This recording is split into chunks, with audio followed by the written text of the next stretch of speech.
Hello, everyone. Welcome to another Saturday morning live, except this time it is in the afternoon. We are 4 p.m. Eastern. My guest today will be Jen Peters from Soul Guide Healer. And our topic is how our inner children, unhealed inner children, choose our romantic partners based on unresolved trauma. So it's a super interesting topic. I'm going to invite Jen in.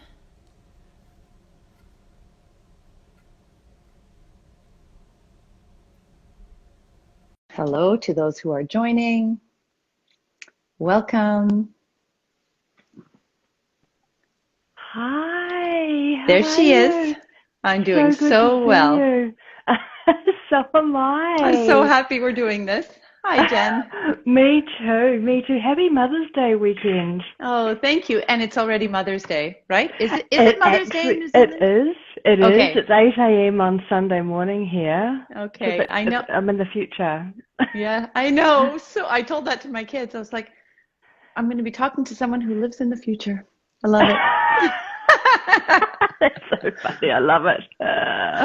Okay, it's because in the UK, I know they celebrate Mother's Day at a different time of year. So, yeah. No, I think actually I've got a couple of friends around that. I think a number of us are actually celebrating now, which is really neat. Okay. Perfect timing for this conversation, actually. Yes, welcome. Thank you so much for agreeing Thank to come you. on. I really, really appreciate that. So, I love to start the lives by letting people know how we met. Sure. So we met off of Instagram. I fell upon several of your posts on my Explore page. And as I'm on my lifelong healing journey and quest to live it all better, a lot of your posts really stood out for me, and I connected to them and then started to post them. So yeah, and then I DM'd you and I was like, Jen, your stuff's so amazing.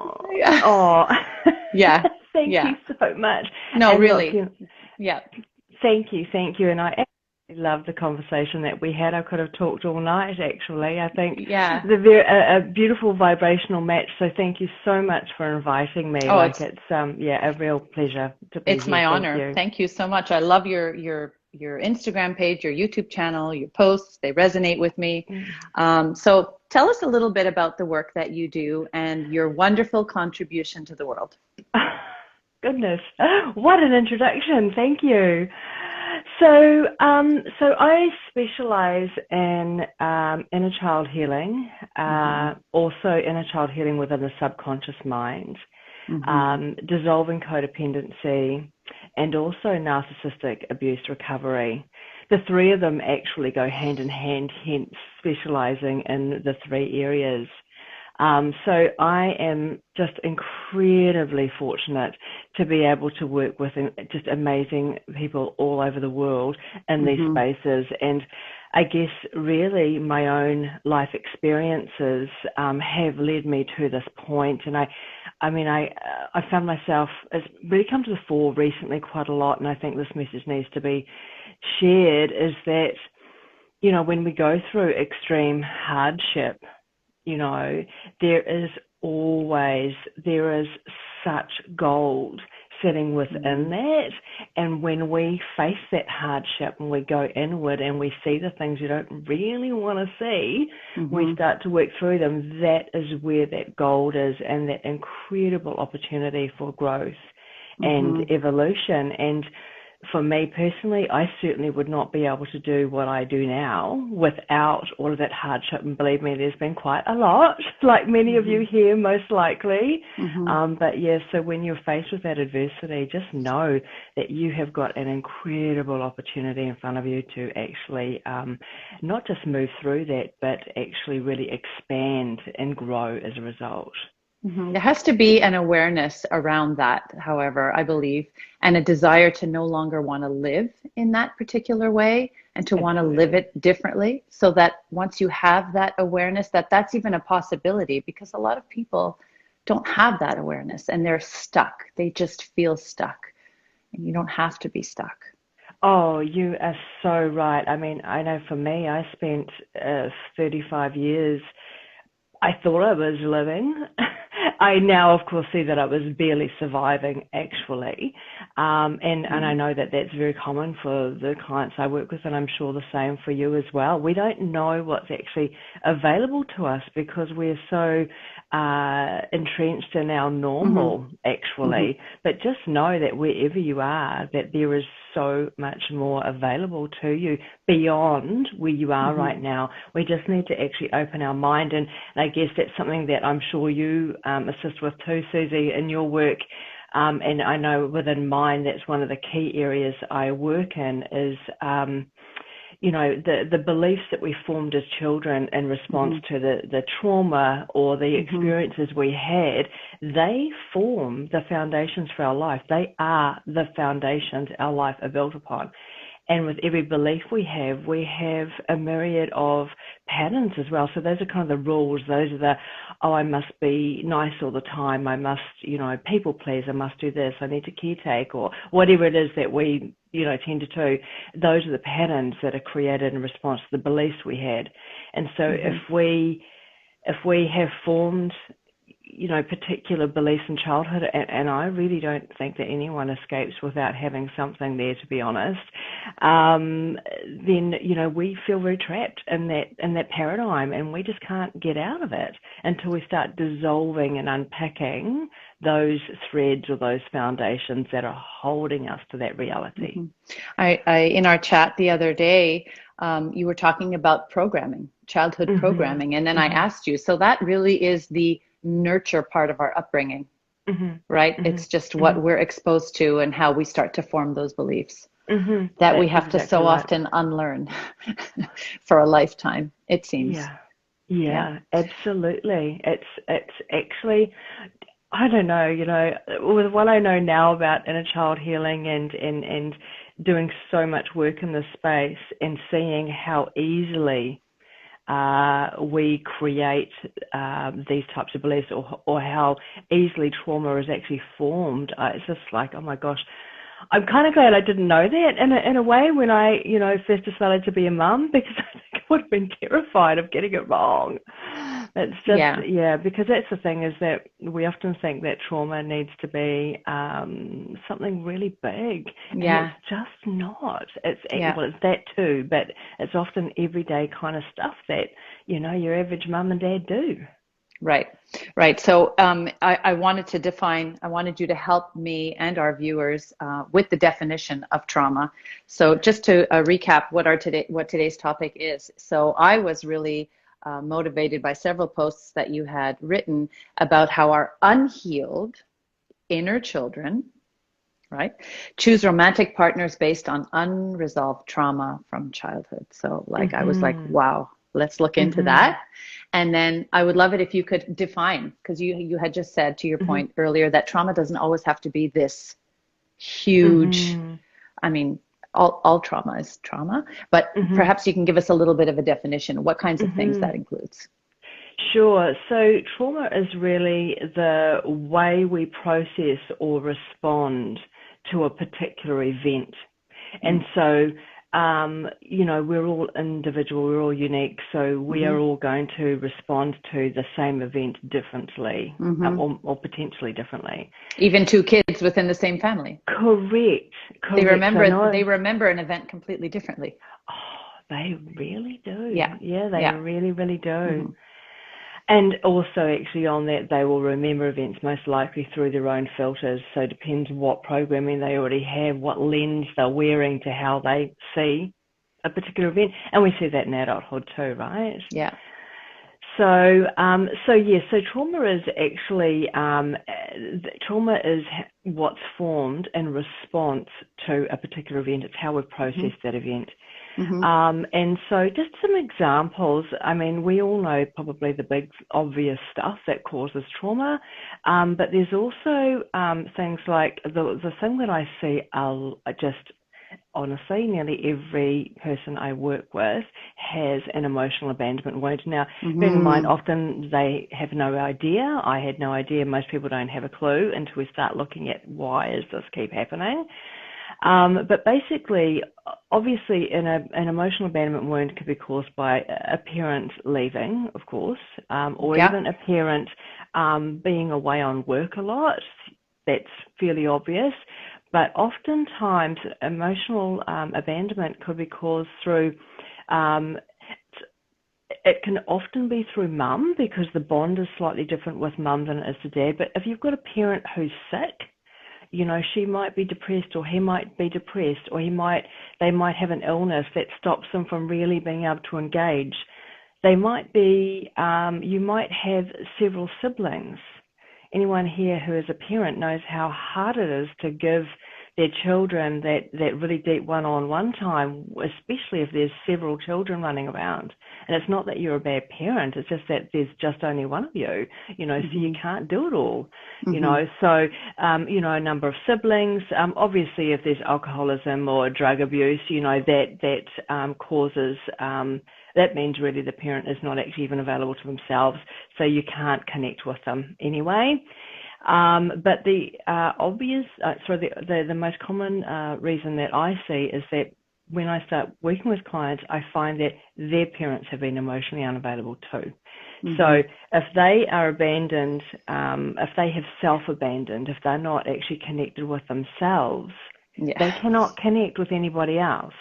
And there's a lot of people here, I'm sure, that have been in relationships, you know, where you could be laying next to somebody and it could be have a football field between you. Do you know what I mean? Like there's just such a gap, you can't actually connect. It's a disconnect. A disconnect. Yeah. Even a parent that isn't present. Right? Absolutely. There but on not the phone. There. On the phone all the time, on the phone, instead of actually engaging with their child. And the other thing which really scares me a little bit because of where we are in society is that parents who are just too busy. Yeah, and most of us are. Most of us have to work full time. That is just how it is, you know. And so that is also going to be quite impactful for children if they don't have that deep connection with their parents. And if I'm not mistaken, it can also be a child that doesn't feel heard or seen. Oh, yes. And it might be not, the parent is not doing it on purpose, but the child doesn't feel heard and seen, and then it manifests in their adult life with their relationships and the way they cope. Yeah. So one of the things just on that, just something that you can do with that is when you're talking with your children or, you know, creating that space. Number one, I'd be definitely creating space every day, even if it's 10 minutes, you know, 10 minutes where that is their time, where you actually talk about things. And the key is, though, is to listen to the words they say and mirror those words back. Use their terminology. If they say, you know, somebody was really mean to me today, you know, then rather than trying to fix it for them, you know, you go back and say, oh, I'm so sorry to hear that somebody was mean to you. Tell me what happened. And then they might say they hit me. It's just like, oh my gosh, I'm so sorry. That's awful. I'm so sorry that they hit you. How did that make you feel? You know, and so just using their terminology, because that is a key part of dissolving inner child wounds, is mirroring back that terminology, the same words, back to that inner child. And when we do that real time, it actually helps that child feel seen and heard and understood. And such a simple thing to do, but most of us are too busy cooking dinner or whatever else we're doing to actually do that, you know. Yeah. And another question on that before we move on. Can the word wound and trauma be used interchangeably? Okay. Yeah. And I would also say there will be exceptions, but I will quite often say inner child trauma, but, you know, an inner child is actually a part of us that is split off at that stage in time, and they're attached to the trauma. Yeah, so you could actually use the three interchangeably. Yeah. Okay, so we grow up, we have these unresolved traumas, wounds, and we search out a mate or a romantic partner that is a vibrational match. I believe you had said we were like a beacon, your words, beacon, like a magnet searching for a vibrational match. Why would we do that? Why do we do that? It seems crazy, right? Yeah. Especially because we're most likely to want to seek out a partner who represents or feels similar to the parent that we had the most difficulty with as well. So basically, we do, when in our first sort of 7 years or so of childhood, that's where most of our programming is created. And that's where we have a great deal of our inner child trauma is actually formed too. So we have lots and lots of inner children running around. I do find they're in certain themes, though. You have an abandonment theme, a not good enough theme, a not worthy theme. Yeah. So what actually happens there, say taking the abandonment things, we were talking about that earlier, say you felt really emotionally disconnected from a parent, maybe most likely, to be honest, from day one, because they've most likely got their own emotional abandonment wound. So they just, even though they go through the motions, they do the very best that they can, and they try and they want to, they just can't connect because they are not connected to themselves. They have an abandonment wound too. So that would have been formed early on in, like, to be honest, often in the womb, but certainly in those first couple of years, like, that would have become quite apparent. And so you've still got this, say, if you take a baby and actually disconnect them from, in this case, say, mum, because of the need there, they're going to become extremely desperate. Like, there's going to be an inner child form there that is absolutely desperate for connection, because they're going to feel like they're going to die if they don't have that connection, right? And then we have the anxious attachment form. So sorry, would escape me for a second. So basically, take that wee baby. Now, obviously, you grow up, but that baby is split off and it is frozen in time at that developmental age it was when it first recognized that trauma, that particular, in this case, an emotional disconnection. So that baby is still frozen in time. From there on in, each time that baby feels, and it might grow into a child and then an adult and so on, every time they feel that there's going to be a disconnection, someone's going to pull away from them, someone's not available to them, that baby becomes activated and triggered and becomes quite desperate, and like they are going to pretty much do whatever they need to do to recreate that connection. And that's where, for some of us, we will become extremely anxious, and even though we know the relationship is really toxic, they're bad for us, we still got to get back in touch. You know, we can't not. That's why. And that's why we might feel really panicky at the thought of somebody leaving, you know, so that's the reason why. But what tends to happen as we get older and into our adult relationships is that baby is seeking to, it wants to fix that original wound. It wants to fix it. My skin's all tingling.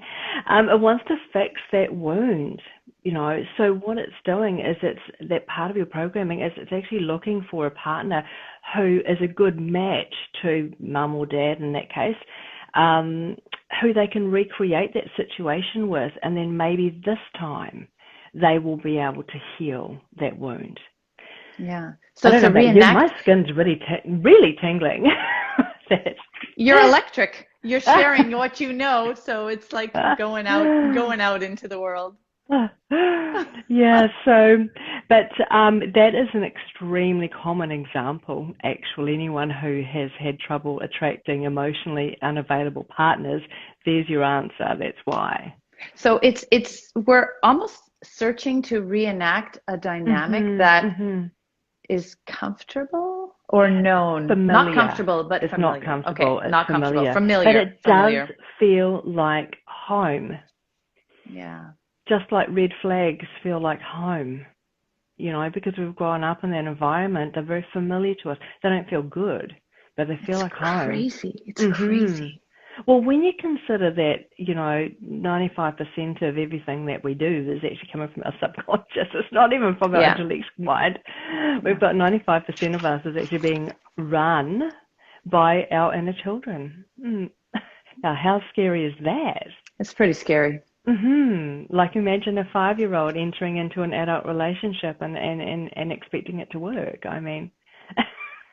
And you had also said that when you are triggered, or when that inner child is triggered with that partner, it's the inner children that are interacting. Yes, yes, absolutely, absolutely. It's the inner child that's activated. At the And age that it happened. correct. So the age and emotional developmental stage they were at the time the trauma was created is the age that the child is frozen at. So when that becomes activated, if you were 5, you are going to act from a 5-year-old's place. And you may, I know when I look back, I definitely recall times where even I've kind of noticed myself, I thought, oh my gosh, that just feels really childish, and when you have had sort of a bit of an argument maybe with a partner and so on, sometimes you think, oh my gosh, how old are you? I It's said, because yeah, you and grow I've and up. I And it's just yeah, like, and that's I've said why. that, and that's why so many arguments sound so ridiculous. But I find that Yeah. when you're emotionally charged to that point, and then I mean, you're almost spiraling. So like the stuff that's Oh, coming yes. out of your mouth is just like, okay, well, you know what? I'm here now, so Exactly. and then you Exactly. look back on it and it's like, what just happened? I know, and you do go from, that's the whole thing, that's how you know it's a trigger as well, is that you go from 0 to 100 Yes. in a second. Boom, it's already done. And that's where, it's all very well fully understanding your wounds, why they're there, what you do, what the red flags are, but that's all intellectual. This is happening in the subconscious, and it has Mm-hmm. happened before your intellectual mind can catch up. It's done.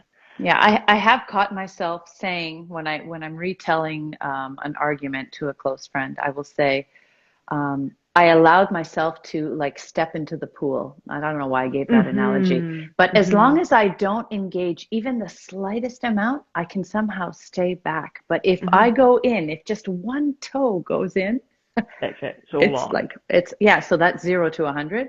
It's Mhm. really accurate, and I've lived it. Mhm. So Mhm. Oh you yes, had yes. you had said something else about it's one thing, and to your point about the subconscious, it's one thing to become aware that that's your trigger, Mhm. why it's your trigger, the intellectual Mhm. level, right? Um, but it's another thing to dissolve it, and it's not the Correct. same thing. So awareness Mhm. is kind of like a step one, Yeah. but you still feel that charge. Is that Yeah. correct? Beautifully said, and that's exactly right. And I see so many people on my page, which I bang on a lot about dissolving in the subconscious because Yes. I don't think people really understand that that's what we need to do. So as you quite rightly said, the awareness, I mean, we need that, absolutely. And yes, of course, it's That's where great you to start. understand why we do it and what's going to trigger us and that kind of thing. But yeah, it's not going to make it go away. So Hmm. that is all sitting on the surface. That's that 5% in the intellectual mind. We need to go below that into your subconscious to the actual origins of these wounds and dissolve them there. Hmm. And for me personally, I obviously do a lot of inner child work, but there's also inner child work and inner child work I'm finding. I think with the blend of the quantum aspect, so the quantum aspect, because I'm an energy healer, so that allows us to actually go even deeper. And so you can Hmm. expect literally a tangible dissolving, like you can feel the difference even after one session. So that's what you can do when you are getting to the actual origin of the wound and you're able to dissolve the whole theme of that energy. Mm. I'm gonna have to do that with you one day. I actually have. I would love to. As I said, I would have Yeah. loved to have done something Yeah. with When you have time. like When you that. have time. Yeah, When you have absolutely. I time. would love Yeah. to. I Yeah. actually do have free inner child healings on my YouTube. Obviously, they're more general because I can't personalize them, but they are Hmm. to Hmm. the key wounds that I see a lot of in my program. Yeah, Sorry, in my I've practice. mentioned it to you, and I mentioned it several times on these lives that I did do visualization, Mhm. an inner child healing visualization through my coaching certification, and that in itself was Mhm. so incredibly powerful. Going back, meeting your child, the inner child, um, that child tells you what they want most. Oh. And then you are able to embrace that. But just having that awareness that that's even possible, that you can Mm-hmm. embrace the little you that, you know, is Mm-hmm. suffered or experienced, it's Mm-hmm. very powerful. Well, the beautiful thing, there's a few things there. The beautiful thing is that I love about it is, number one, you are giving yourself the Yeah. love Yeah. and the care and the tendering to them that they need, rather than going outward to somebody else, because that's usually what happens, right? Right. So we actually learn, that's, to me, that's true self-love. Like, we are truly loving those parts of ourselves back to wholeness. But also our visualizations, they are the language of the soul, and also the language of the subconscious. That's why your visualizations are so powerful. But one thing that absolutely, They really are. it completely blows me away, and I want to say it shouldn't. Well, there's no reason why it shouldn't. But after years and years of doing this work, every time I do an inner child healing, which is at least probably 10 times a week, when we start looking at what beliefs that inner child has, and then what patterns they're playing out, it's absolutely astounding, because you see them so clearly being played out in everything you do and every day of your life. It's not just something that comes up from time to time. So when we consider that 3-year-old is still having an enormous impact on our life at 40, it's really staggering. But what, again, is beautiful, when you can dissolve that and give them the reassurances specifically that they need to let that patterning go, my goodness, it's very powerful, very powerful. There's also such a, like for me personally, it came from such a nurturing place because I wanted to save this little girl. So, Mm-hmm. so few after that, when I was triggered, I had the awareness to recognize the trigger, and then I actually verbalized that, like, I got you, don't worry, Mm-hmm. I'm here. Mm-hmm. And that in itself was so Mm-hmm. like, you don't need to be crying or frustrated or yelling or acting out like that. I'm here. I'm taking over. I've got you now. Mm-hmm. It was so That's amazing. exactly, it's really incredible. And when you mirror back their words that they are saying specifically, that's really powerful too. And just a little tip for if you are doing inner child work, anyone who's listening, what's really key as well is making eye contact with them.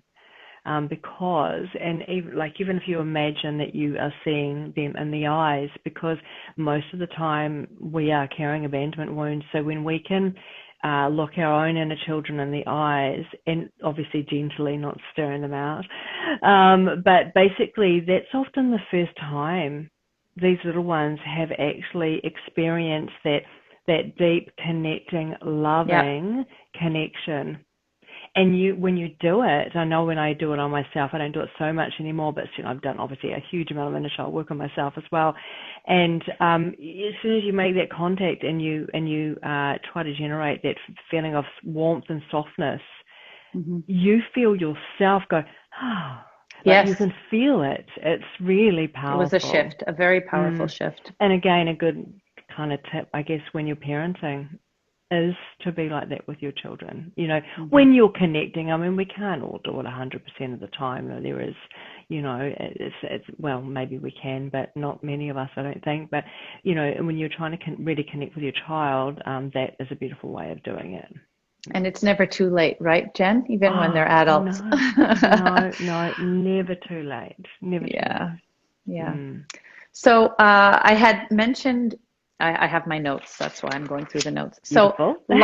lots of divorces happen at midlife, just as people Mm-hmm. are women, well, women and men. But once you start to, and very often we do have a new awareness, we start to maybe look for our sense of purpose, which involves connecting back to ourselves and then Mm-hmm. doing some of the work. And then all of a sudden, that connection that you had or that Mm-hmm. attraction, Mm-hmm.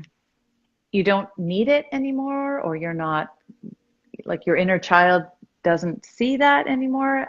explain that a little bit. We had chatted a little So, bit about that. yeah, so if anybody on their healing journey or awakening journey will most likely encounter times where relationships that have been important to them, actually, even, and this can be friendships as well as romantic relationships, they can start to fall away. And the reason for this is because basically as we said before, our inner children generally choose our romantic partners unless we've done extensive, inner child work and healed those wounds. So we will often be drawn to a vibrational match in a partner. For example, we have an abandonment wound. They will have an abandonment wound. Theirs might play out differently. They might hold you at arm's length while you might become quite needy when they do that. So they'll be playing out differently most likely, but you'll have the same wound. You might both have a not good enough or a low self-worth, or there's a myriad of different wounds you can have. But yeah, it is. It actually really is. But what happens, of course, is when you start to do this healing work and you start to dissolve those wounds, that abandonment wound isn't there anymore. So you no longer connect with this person through that wound. So that connection point is kind of gone. And furthermore, you're unlikely to want to tolerate their unhealed wounds playing out, whereas before it was kind of a match and it was a dynamic you were very familiar doing the dance. So you did exactly. But as you up level your energy field, you literally up level, and it's not better or worse. You're just simply in a different place, and so those attachments actually fall away. So it's unless your partner is actually doing their own work at the level that you are, it's not to say that's definitely going to happen, but it's certainly a possibility. They could be open to that subconsciously and not recognize that, I think. Yeah, they can. Yeah, absolutely. And I'm finding there are more and more conscious couples, but there is a massive difference between a partner who actually wants to do this work and initiates it on their own and does it versus somebody who pokes and prods and cajoles and encourages and supports them to do their healing. If they don't want to do it, they're not going to do it. It's as simple as that. And they will sabotage it. So it's kind of like put the idea out there, maybe make the resource available if you want to, but from there on in, it's really up to them to do it. So I have a question. What if one person in the relationship reaches a point where they are dissatisfied with how they're experiencing life and the relationship? So they start to look inwards. They start to do a little bit of the work. Awareness is, feelings bubble up. They start to work and asking for a friend. So they become better. They become more connected to themselves, and the relationship improves. Now, it's not to say that, it was all one person's fault or there was just one unhealed inner child, but the dynamic can improve so much when one person starts to feel more whole. That's a beautiful outcome. That really has been my experience. The better I have become, the better my relationship with my husband has become, the better the relationship with my children has become. It's just, I'm better, so everything is better. Well, that makes sense as well, because we live our life through unhealed wounds, basically, through those lenses. So if you're clearing those lenses, up-leveling those lenses, you're going to see and perceive life through those up-leveled, healed lenses, if that makes sense.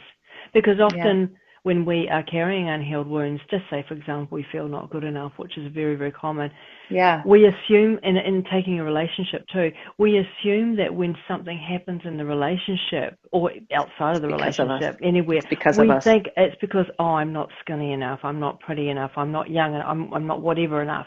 You know, I'm not enough, basically. And whereas in actual fact, it potentially has absolutely nothing to do with that at all. Yeah. And in fact, other people's behaviour usually is about their stuff, just like our behaviour is about our stuff. Right. Mm. Yeah. Amazing. Mm. So tell us about your programs a little bit. You have you don't just do one-on-one, you have programs as well, if I'm not mistaken. Yeah. So if you want to share for our viewers. Oh, sure. Thank you.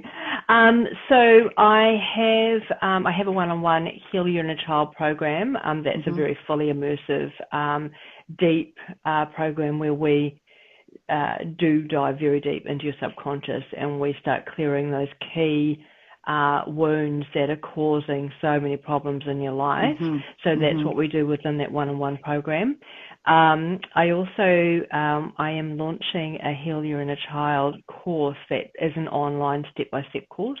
That won't be ready though for about 2 months. So it's just that it's so needed. And the truth is that not everyone can access one-on-one, you know, which is why I have free content on free healings on YouTube.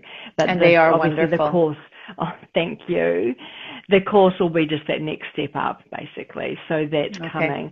But I also have a dissolving codependency course, because I was severely codependent and in a relationship with a narcissist for a very long time, and that's what nearly broke me, to be honest, but it's also what that was the catalyst for my awakening. Without those experiences, I could never do what I do now. It's as simple as that. So out of that, though, obviously I work with a lot of people who have codependent type patterning. So I've created a online course called Dissolving Codependency, and that is a collection of the key healings needed, and they're inner child healing, so they will guide you into your subconscious mind step by step to dissolve your specific wounds around codependency, so that you literally can be free from codependency. So that I've actually got that on special this weekend or the next few days, because it's Mother's Day, and the truth is we often, you know, I guess create codependent patterning through mum, not always, but often. So I thought that's a great time to make that a little more accessible, and so the details are actually on my page around that. Yeah. So Jen, I thank you so much for coming on. For those of you watching now or watching later, please check out Jen's Instagram page. The quotes alone will get you thinking in ways that maybe you haven't thought before. And heading off to the website and YouTube, there's so much good stuff in there to get you started on your own journey or to complement what you're already doing. So make sure to check her out. And I follow you. I'm so happy to have found you, and you are an infinite resource for me. So thank you so much. Wow. Thank you so much. That is just really beautiful. Thank you so much. And thank you so much for having me. And thank you for your vulnerability and the incredible work that you are doing in the world, because you are very, very much needed. I appreciate that very much. Vulnerability, right? That's what allows you to invite that change into your life. Definitely. Absolutely. We need to deal to heal. Yeah. I love it. It. Oh, look, I really hope to be able to do this with you again. I've loved talking with you, and thank you for me. We've got so many juicy topics. Oh my gosh, I could talk all day long. So we can definitely, if you would like, we can come back on and talk about some other stuff. So sounds amazing. Okay, my love. Have a beautiful Mother's Day, everybody. Thank you. Thank you, everyone, for joining. Bye-bye. Thanks, Jen. Bye.